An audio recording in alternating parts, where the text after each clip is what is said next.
Hello amigos, welcome to Factaholic channel. In this video, we are going to see about Srinivasa Ramanujam. Srinivasa Ramanujam, born Srinivasa Ramanujam Iyengar, 22 December 1887 to 26 April 1920, was an Indian mathematician who lived during the British rule in India. Though he had almost no formal training in pure mathematics, he made substantial contributions to mathematical analysis, number theory, infinite series, and continued fractions, including solutions to mathematical problems then considered unsolvable. Ramanujam initially developed his own mathematical research in isolation. According to Hans Eysenck, he tried to interest the leading professional mathematician in his work but failed for the most part. What he had to show them was too novel, too unfamiliar, too additional, presented in unusual ways.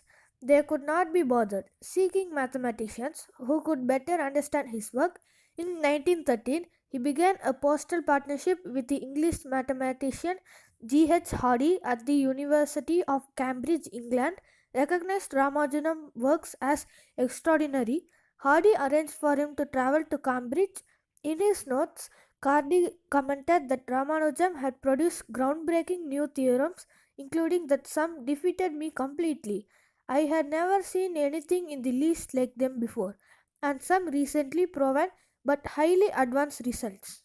Srinivasa Ramanujam, born Srinivasa Ramanujam Iyengar, 22 December 1887 to 26 April 1920, was an Indian mathematician who lived during the British rule in India.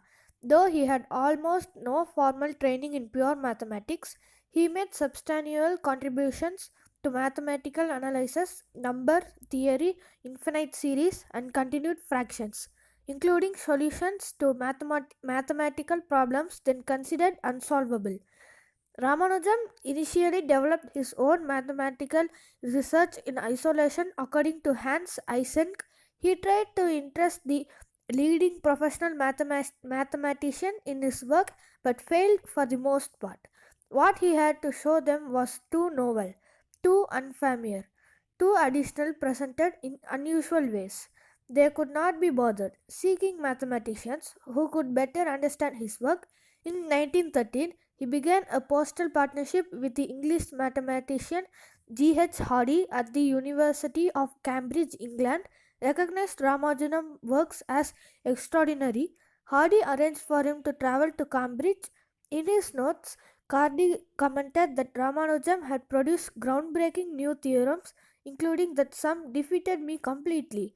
I had never seen anything in the least like them before, and some recently proven but highly advanced results. Now let us see the early life of Srinivasa Ramanujam. Ramanujam, literally younger brother of Rama, a Hindu deity, was born on 22 December 1887 into a Tamil Brahmin Iyengar family in Erode, Madras Presidency, now Tamil Nadu, India. At the residence of his maternal grandparents, his father Kuppuswamy Srinivasa Iyengar, originally from Tanjavur district, worked as a clerk in a sari shop. His mother Komalattammal was a housewife and sang at a local temple. They lived in a small traditional home on Sarangapani Sannidhi Street in town of Kumbakonam. The family home is now a museum.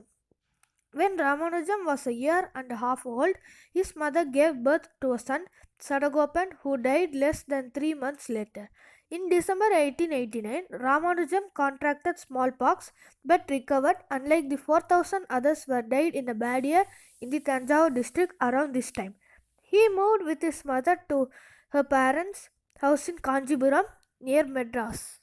His mother gave birth to two more children in 1891 and 1894, both of whom died before their first birthdays. Now let us see the life in England. Ramanujam departed from Madras aboard the SS Nevesa on 17 March 1914.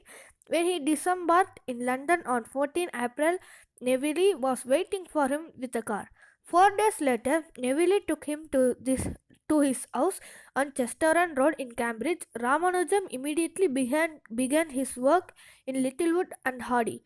After 6 weeks, Ramanujam moved out of Neville's house and took up residence on Wellwell's Court, a 5-minute walk from Hardy's room.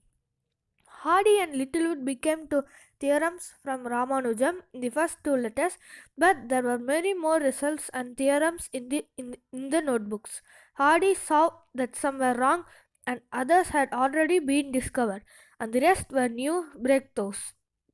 Ramanujam left a deep impression on Hardy and Littlewood.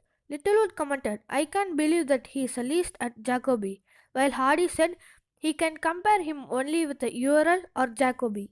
Now let us see the illness and death of Srinivasa Ramanujam. Ramanujam was plagued by health problems throughout his life. His health worsened in England. Possibly he was also less reliant due to the difficulty of keeping to the strict dietary requirements of his religions there, and because of wartime rationing in 1914 to 18. He was diagnosed with tuberculosis and a severe vitamin deficiency and confined to a sanatorium. In 1919, he returned to Kumbakonam, Madras Presidency, and in 1920, he died at the age of 32. After his death, his brother Tirunarayanan compiled Ramanujan's remaining handwriting notes consisting of formula on singular moduli, hypergeometric series, and continued fractions.